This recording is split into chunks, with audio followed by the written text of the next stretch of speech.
What's going on, guys? I've got a 2008 Ford Explorer here, and I'm using this car to point out to you the location of the important fuses and the relay for the windshield wipers in the front and also the rear windshield wipers.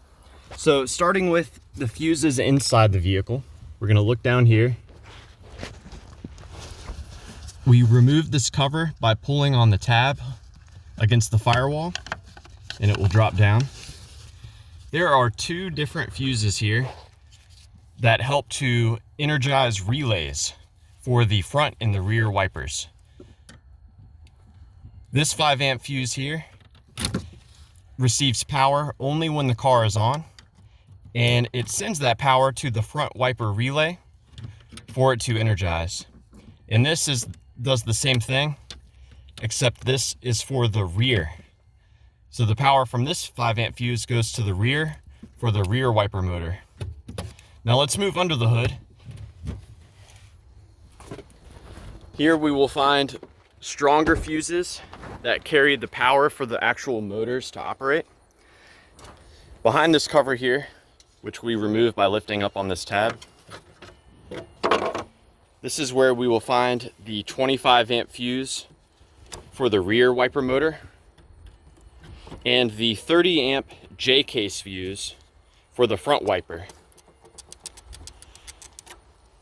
This fuse is good, but if you find that this is blown and you need to swap in a different one, feel free to use any of these three fuses here. These are not really super important. This one's for the seat, I believe, one of the power seats. So yeah, feel free to swap that in. Now the wiper relay is this relay right here. And what this does is it turns on whenever the vehicle is on.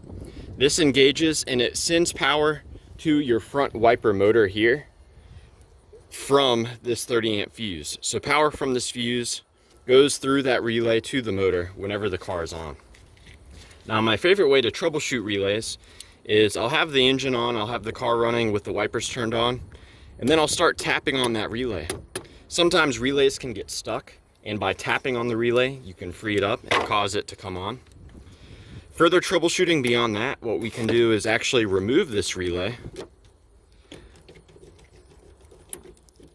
Don't squeeze too hard when you're pulling it up. So we'll remove that relay and we'll swap in a different relay. I'll use the blower motor relay here.